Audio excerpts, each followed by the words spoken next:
High আসসালামু আলাইকুম। Vivo নতুন আরো একটি ফোন কিন্তু রিলিজ করে দিয়েছে, ভিভো Y17s, যার বাজার মূল্য হচ্ছে 15,999 টাকা।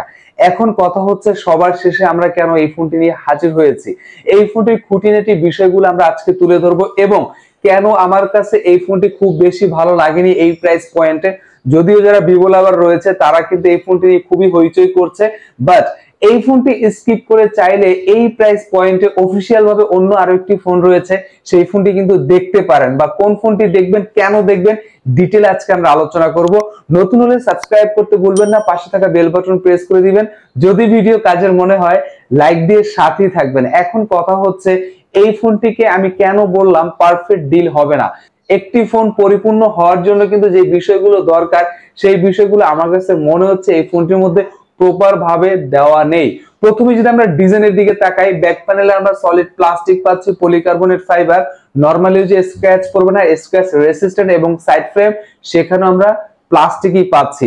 বাট বক্সে সেভার কারণে হ্যান্ডফিলটা চমৎকার পাবেন, দারুণ পাবেন। এই প্রাইস পয়েন্টে এসে ডিজাইন পারফেক্ট ছিল, কিন্তু মন খারাপের বিষয় হচ্ছে আমরা যদি ডিসপ্লের দিকে তাকাই, এখানে আমরা 6.56 inch HD plus, right, HD plus এই প্রাইস পয়েন্টে এসে আমরা এইচডি প্লাস ডিসপ্লে পাচ্ছি, যেখানে অফিসিয়াল ফোন হিসেবে আমরা এফএসডি প্লাস ইজিলি আমরা পেয়ে যাই। এবং আরো মন খারাপের বিষয় হচ্ছে 2023 সালে 15,000 টাকা বা 14,000 টাকার ফোনও কিন্তু আমরা 90 হার্টজ স্ক্রিন রিফ্রেশ রেট আমরা পেয়ে থাকি হরহামেশাই, বাট সেখানে ভিভো Y70s আপনাকে দিচ্ছে 60 হার্টজ ডিসপ্লে এবং ভিনস ডিসপ্লে। তো আমি বলবো ডিসপ্লের দিক থেকে মানে সব দিক থেকে একদম মানে মারা সারা, মানে হচ্ছে আমাদেরকে খুশি করতে পারেনি এই প্রাইস পয়েন্টে এসে। এখানে চাইলে তারা এফএসডি দিতে পারতো, 90 হার্টজ স্ক্রিন রিফ্রেশে থাকতে পারতো এবং 5 হোল ডিসপ্লে সেটাও চাইলে তারা দিতে পারতো। এরপর যদি আমরা একটু ক্যামেরার দিকে তাকাই, ব্যাক প্যানেলে আমরা ডুয়াল ক্যামেরা সেটআপ পাচ্ছি। মেইন যে শুটার সেটা হচ্ছে 50 মেগাপিক্সেল, সাথে 2 মেগাপিক্সেলের আরো একটি সেন্সর আমরা দেখতে পাচ্ছি। ক্যামেরার মডিউল, ক্যামেরার কাটআউট যথেষ্ট ভালো ছিল, ডিসেন্ট ছিল, বাট আউটপুটের কথা যদি বলতে হয় 16,000 টাকায় যতটুকু আউটপুট আমরা এক্সপেক্ট করি ঠিক ততটুকু আউটপুট আমরা পাইনি। বাট সানলাইটে যদি আপনি ছবি তোলেন ওকে লেভেলের অন এভারেজ একটি আউটপুট আপনি পাবেন।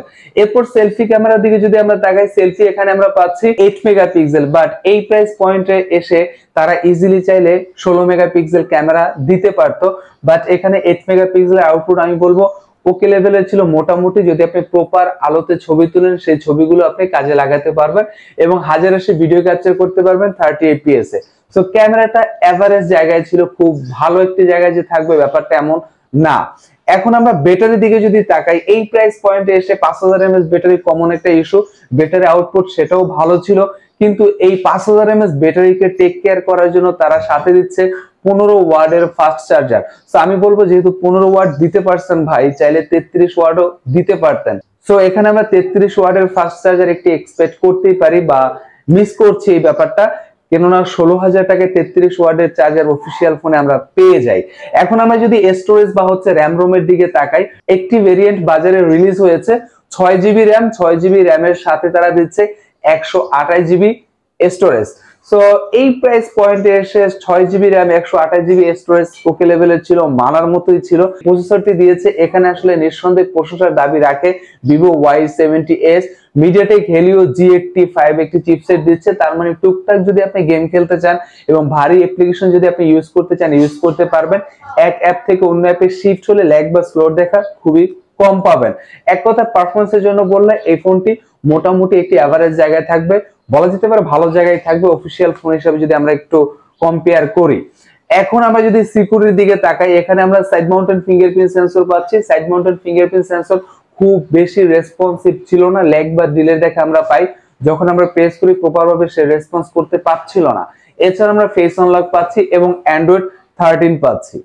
বাট নেক্সট আপডেট A14 এ আসবে কিনা সেটা আমার আসলে জানা নেই, যদি জানতে পাই অবশ্যই কমেন্টের মাধ্যমে আপনাদের জানিয়ে দিব। এখন ভিডিওর শেষে হচ্ছে কোন কোন বিষয়গুলো আসলে খুবই খারাপ লেগেছে এক কথায় যদি বলি। প্রথমে আমরা বলেছি ডিসপ্লেটা আমাদেরকে খুবই হতাশ করেছে এই প্রাইস পয়েন্টে এসে, এবং ক্যামেরাও আমাদেরকে হতাশ করেছে, খুব বেশি খুশি করতে পারেনি। বাট এখানে পারফরম্যান্সের ব্যাপারটা যদি আমরা দেখি তাহলে কিন্তু প্রপার ছিল, ওকে ছিল। এখন কথা হচ্ছে, ভিডিওর প্রথমে আমরা বলেছি এই ফোনটিকে স্কিপ করে চাইলে অফিসিয়াল আরো একটি ফোন আছে, সেই ফোনটি দেখতে পারেন, যেটি হচ্ছে সিম্ফনি। সিম্ফনি কিন্তু রিসেন্ট বেশ চমৎকার কাজ করছে। সিম্ফনি হেলিও 80 যে ফোনটি রয়েছে সেই ফোনটি দেখতে পারেন, কেননা ওই ফোনটির প্রাইস কিন্তু এই ফোনটির কাছাকাছি। ওইখানে আমরা 108 মেগাপিক্সেল ক্যামেরা পাচ্ছি এবং মিডিয়াটেক হেলিও G99 6nm এর আর্কিটেকচার একটি চিপসেট তারা দিচ্ছে। এছাড়াও ডিসপ্লে কিন্তু চমৎকার ছিল, AMOLED display, 120 hertz screen refresh rate, middle punch whole display. তো সবকিছু মিলিয়ে পারফেক্ট ডিল হতে পারে সিম্ফনি হেলিও 80 ওই স্মার্টফোনটি দেখতে পারেন। অবশ্যই শোরুমে যাবেন, যাচাই বাছাই করবেন, তারপর এরপরে যদি কোনো ইনকোয়ারি থাকে অবশ্যই কমেন্টের মাধ্যমে জানাতে ভুলবেন না, সেখানে আমরা আরো ডিটেলে ক্লিয়ার করে দেওয়ার চেষ্টা করব। আবার কোনো একদিন দেখা হবে। আসসালামু আলাইকুম।